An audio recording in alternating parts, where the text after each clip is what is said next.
Greetings. Elder Blacklight. I've been talking about us uniting for a long time. I've also been talking about the generational gap between those who were born in the 40s and the 50s, 60s. See, now, I was born in 46, so I'm like grandfathers. The coronavirus is supposed to be killing off elders, but actually they say it's getting to everybody now. Some of them say there's no coronavirus and the numbers of people being killed is due to them perpetrating a fraud on the actual fact that the coronavirus is killing these people. Some people saying, well, it ain't Trump's fault. Some people saying it's not uh,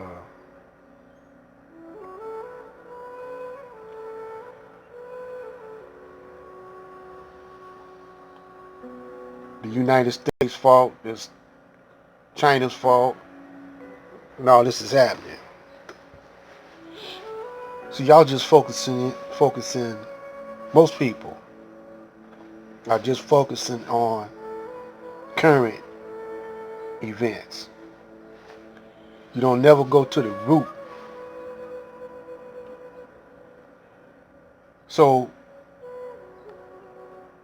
y'all think that my analysis is unjustified or not correct, but my analysis is right on time.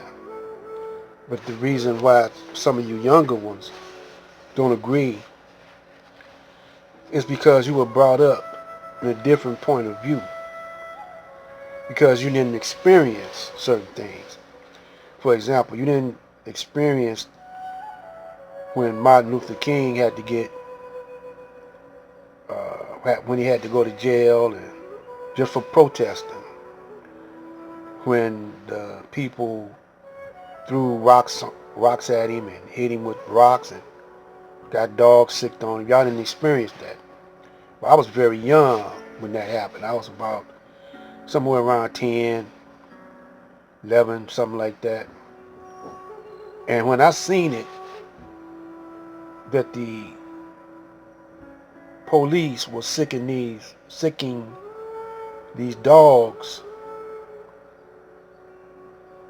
German shepherds, attack dogs, on these people, innocent people that didn't have no weapons. They was just simply marching down the street protesting. And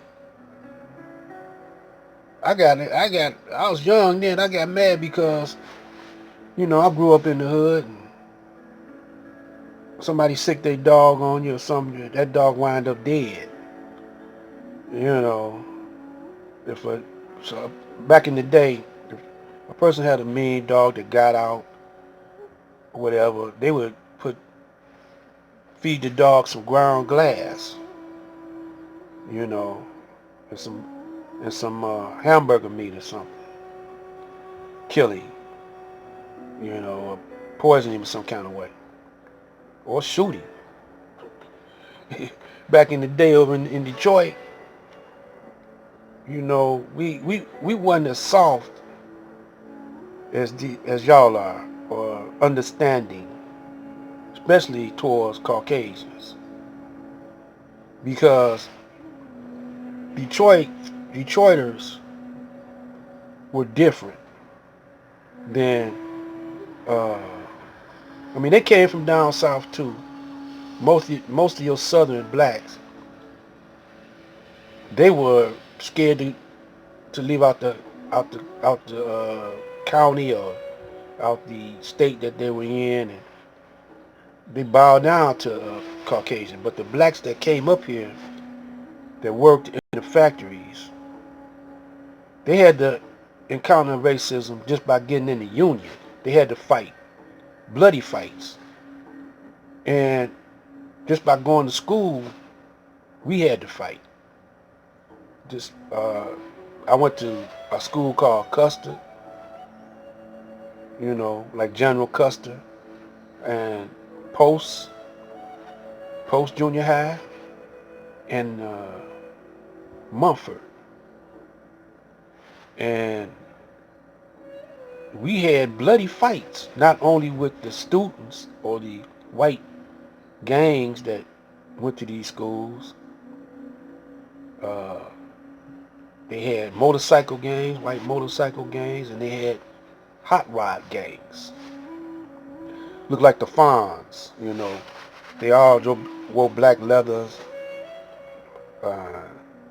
tight blue jeans, and needle-toed shoes, and had their hair, I don't know, I can't explain it. But we had actual fights with them. So most of them, their fathers and stuff was police officers. So they went and got their fathers to try to terrorize us. But they didn't know what type of blacks.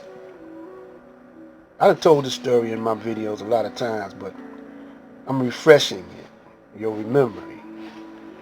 What type of blacks that they was encountering over there on Finkel and Dexter and the West Side.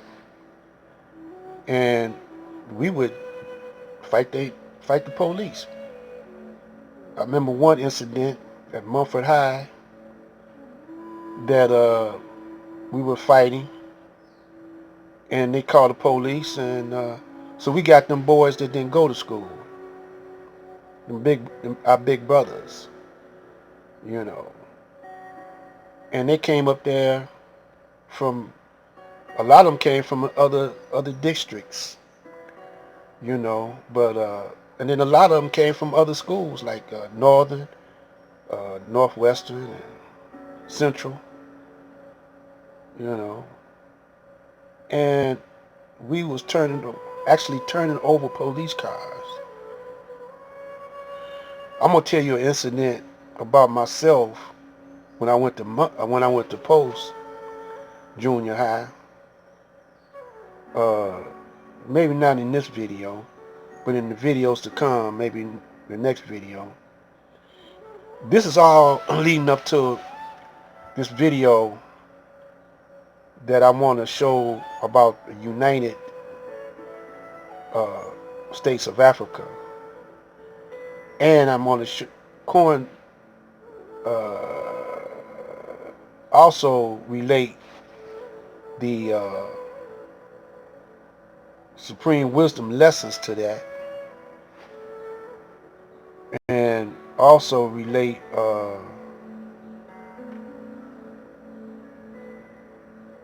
the Million Man March to that. You'll see how I'm going to do it. But first, I want to show you about how we took control of Detroit. And times wasn't like these times. Times were more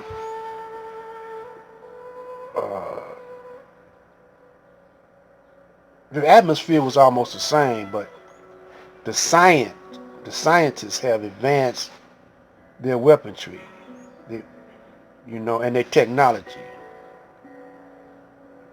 And so that's what y'all face with. Technology, the technology of the television and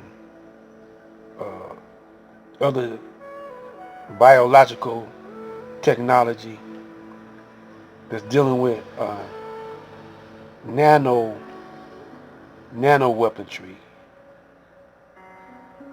So if you stay with it, you're gonna get it. This is Black Light.